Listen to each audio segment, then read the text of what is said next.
How is it going today? Lois, my name is Dwayne. My name's Jasmine. We're Dwayne N Jazz. Say we have for you Wakanda Forever. Spoilers. Spoilers all in there. So in the beginning, we're not going to spoil it, of course. But like we're going to talk a little bit about the movie, and then we're going to spoil it, of course. Of course. So let's talk. Non-spoiler way. Non-spoiler way. Great movie. Great movie. Beautiful movie. Ryan Coogler did his damn thing. I'm starting off with the word because he did his damn thing. This movie is not like how Black Panther 1 was. It's beautifully shot, really well done, and Letitia Wright, you know, Shuri, did an amazing job as Black Panther. Let's just, she is the Black Panther. We all know this. Like, you know, that's not really a spoiler. She is the Black Panther. Angela Bassett did a phenomenal job. She's one of my favorite actresses ever. She looks freaking great in the movie. Amazing. Like, her arms are so defined. I'm like, I want to be like that. When I get older, I want to be like that. No cap. She did her thing. Like, they did an amazing job. I don't have no qualms with this movie. I can't find anything wrong with this movie. I like how they showed, like in this movie, they showed more of Wakanda, like yes, the city, like the city, like the like in the town folk and like people like that, and like I like how like I saw the different cultures even for Namor's people, like and everything. So it's like it was just so full of just culture richness. Exactly. So good, like the prints on their clothing and everything. Yes. Like, it was just so great. Like the earrings, the body stuff. Like it was just like great. It was great. I love the culture, like different cultures, you know. Yes. And so what the problem of this movie is, right? The like actual like you know the thing that's driving the plot is that everybody wants vibranium now because they know that Wakanda exists. They know this is the capabilities that they can do. And now like every country is like, hey, when are you gonna give us some vibranium? You know what I mean? When we gonna get our piece?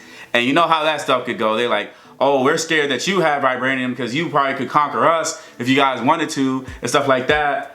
And so, but now we're gonna get into spoiler. Now we're gonna get into spoiler because now that's where kind of leading into it. I was leading into it. I was like looking at you, I'm like, you know, I'm about to get into it. Yeah. So this is a spoiler section. Everything else was like, you know, we got the grief of Chadwick. Unfortunately, you know, we felt it. Shuri, M'Baku. I feel like the reason that we felt it like was because it wasn't like this was just something they wrote into the movie. Like this was an actual thing happening in real life. This is their actual friend that passed away and felt like shockingly random. Yeah, I remember Jazz told me, I was like, this gotta be a joke. Ain't no way. He's like 44 or 45 years old. Yeah. And I'm like, that's young. Like he's good. Like, and so like when they were crying on screen and things like that and just having those moments for Chadwick, I was just like feeling like, oh, like you feel it because it's not fake. Like it's not like they wrote it to incorporate what happened in real life, but this is not just like something that is like made up and they just said, all right, well, Black Panther's gone, make him be sad. No, like I think they weren't even acting in those scenes. I feel like they were legit crying. And you felt the grief through the screen. I felt the grief. Yeah. We cried, we teared. And I never tear up during a movie, like ever. No. Like whenever it's like some like human character in real life that's like going through some hardship, I'll feel sorry for him. I'll feel empathetic. Yeah, I won't cry. For him. I will be like, you know, oh, it's okay. It's gonna be alright. So so bad. That's so bad. They'll be alright though. But then if it's like an animal dying or something like that, or some animated fictional character that has lost their puppy, is wild. I will cry to that. Yeah. But for people, I'll be like, yeah, you know. But this movie made me actually like tear up, like listening to like Queen Mother's like speeches and like what she's saying that she lost her whole family and stuff like that, and possibly losing Shuri too, and it was just so much. And her talking to the United Nations, saying like, you guys are trying to act upon us now because we seem weak and you guys want what you want, and they're doing like covert ops to try to go in and steal the vibranium and stuff like that, because she was like, oh, you see our Black Panther is gone, but you think that because of that you could just like come in our country and try to invade us without our permission and try to take our resources and pillage for our resources and stuff, and we not having that. Like I'm letting you know that right now. And they was trying to position it in a way to make them seem like, oh, they're the ones keeping secrets or whatever like that, and saying that they're gonna use the vibranium for mass destruction weapons and stuff like that, and that's actually what they're trying to do. Yeah, and so it was just like, yo, like you're not about to take our and I felt that. I felt that because they literally do that to like they did it not just to countries in Africa, but just like so many other places, and it's just like let's it hit home, especially with like I like Namoria, because they can't call it Atlantis. So they had to call it Namoria. It's supposed to be basically Atlantis and the Atlanteans and basically Namor's people and how they treat him and how he's a god. What's his name again? The name of his the god and his Kukulkan. I can't say that. Okay, say it one more time. Kukulkan. and M'Baku Kukulkan. Good one-liners. They introduced Riri Williams, which is Ironheart, and they introduced her very well. I love the way I was thinking how they introduced it, but they did it very well. They did really good to me. I liked her character. I liked her character. I loved it all. And then you have this one scene where she's finally finesses her way to getting the heart-shaped herb, and I love how they got there. And then when she goes to the astral plane, the ancestral plane, who does she see? She saw Killmonger. Like, it was the throne of her mom where her mom would be sitting because she's queen. Yeah. And so she thought that her mom was sitting there. And it kind of like at the angle that they had it kind of did seem like it was like her headpiece sitting there maybe. Yeah. And then the camera pans over and you just see Killmonger sitting right there. And I was like, oh my God. And plus they made it, I like how they did it too, because it was like clearly time has passed because you know Killmonger's like hairstyle like was just like dreads like swooped over and like they were right here. But in this movie like they were longer. Like, he had a tied up bun like in the back and stuff, so time has passed. And I was like, oh my God, they still found a way to put this man in the movie, and I loved it. I thought it was gonna be like, okay, they like remember he said he wanted to be buried in the ocean with his ancestors. I thought it was gonna be a thing where Namor grabbed him and Shuri has to fight Killmonger type. But how would she bring him back to life? He might have like, they might have like never died because Wakanda's we technically just saw him fall. It could have been. They didn't go that way. They might have gone that way. Unfortunately, we won't know because Ryan Coogler had to write a whole new script. He had the movie was already wrote and ready to go, and then he had to switch it up. Unfortunately, because Chadwick died. So like the movie was great. The conflict with everything, and then they tied in with like how it is. I love morally gray areas, like movies like that. Seeing Namor's like story, I was just like, you know what?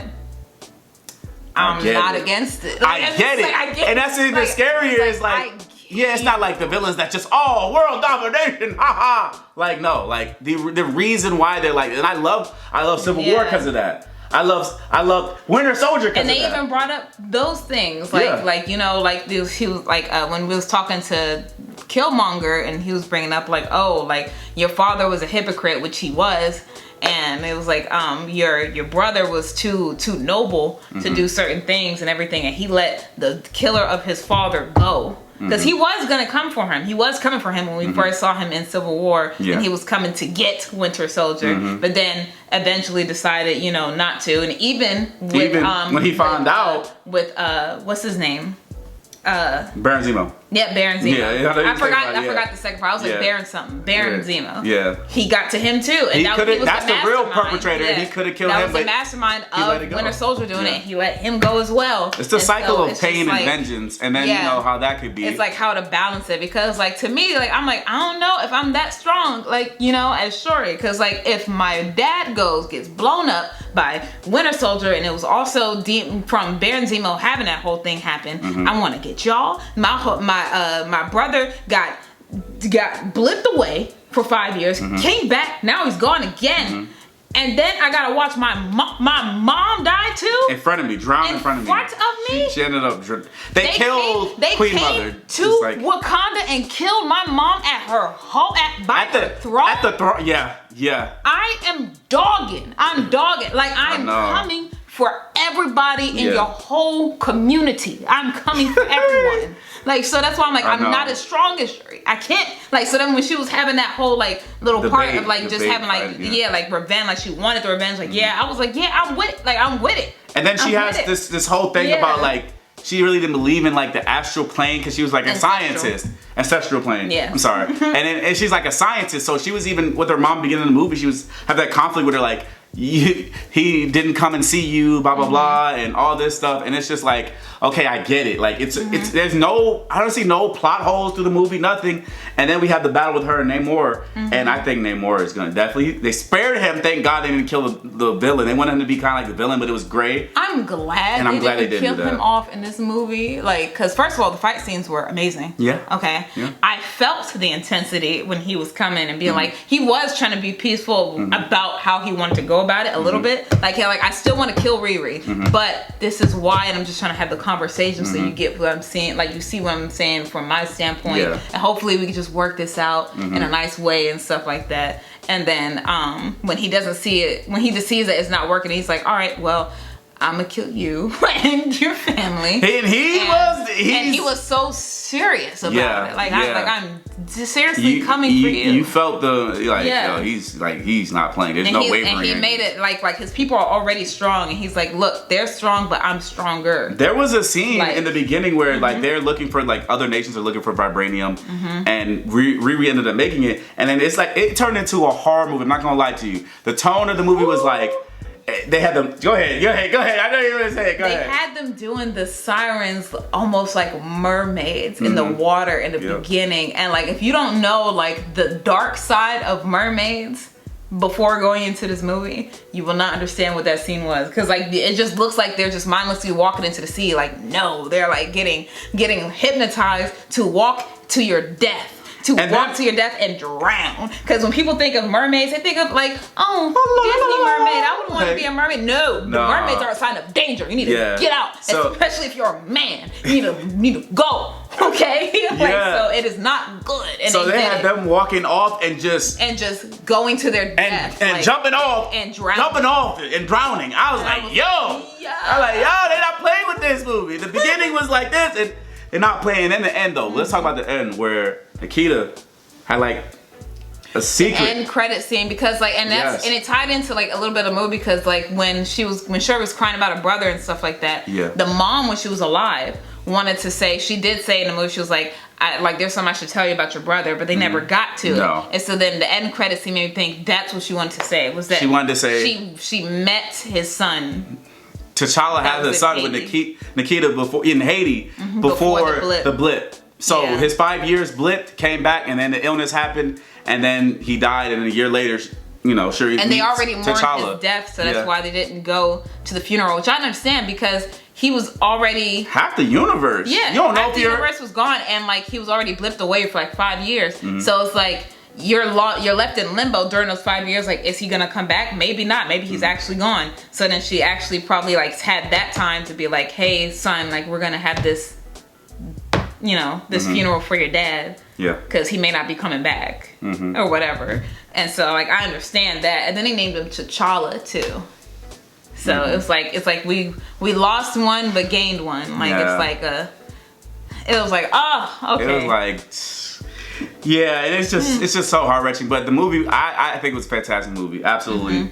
Our theater was loving it and cheering for like clapping when we needed to, and like it was dead silent when it was like moments of like just praising Chadwick and what he did as like, the Black Panther, and just as a person in general. And I like how like Marvel like had, how like the Marvel intro screen where it shows like all the stuff from all the movies, and then it shows like the Marvel Studios or whatever. I'm glad that they left it just Chadwick. Like it was just silent, and it was just all moments of Chadwick the whole time. And I was like, this feels like and it felt like a moment of silence, like in the theater. Like nobody said nothing. Like nobody said nothing when that happened. Like to show like respect. So I was like, that's good. Nothing. So that's our review. Spoilers concluded. We didn't get everything, quick details, but like you gotta go watch it for yourself. It was great. It was a great movie. It was a great movie. I loved it. 10 out of 10 for me. Yeah. I give it an A+. Anyway, guys, comment below. Let us know what you think. Don't forget to like, subscribe, and share. Deuces.